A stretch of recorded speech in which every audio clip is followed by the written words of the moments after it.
Hello, today we will guide you through how to add clickable link in CapCut.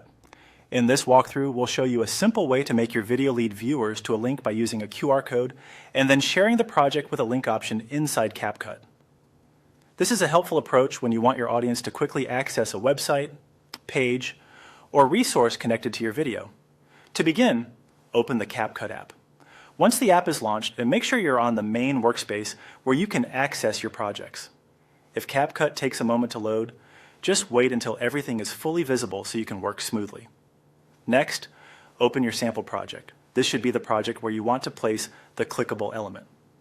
Opening the correct project first is important because everything you add from this point forward will be placed into that video timeline or design area. After that, add the sample QR code by dragging it onto the design. Place it in a visible area of the video so viewers can easily notice and scan it. Try to avoid putting it too close to the edges, since that can make it harder to see on some screens. A clean, open spot usually works best and makes the final result look more professional. Now add text that tells viewers to scan the QR code. This is a useful step because it gives context and makes the purpose of the code immediately clear. Keep the wording short and easy to read, something direct that tells the viewer what action to take. Also, make sure the text is large enough to stand out and is placed near the QR code without covering it. Once you're done setting that up, go to the top right corner and click Share. This is where CapCut gives you options for sending out or distributing your project.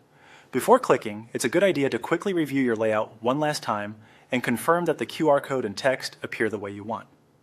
From the Share menu, click Create a Link. This will generate a shareable link for your project. At this stage, CapCut handles the link creation for you, making it easier to distribute your content or provide access in a more direct way. And that's it. You've opened your project, added a QR code, included clear instruction text, and created a shareable link through CapCut. With these steps completed, your video is better set up to guide viewers toward the destination you want them to visit.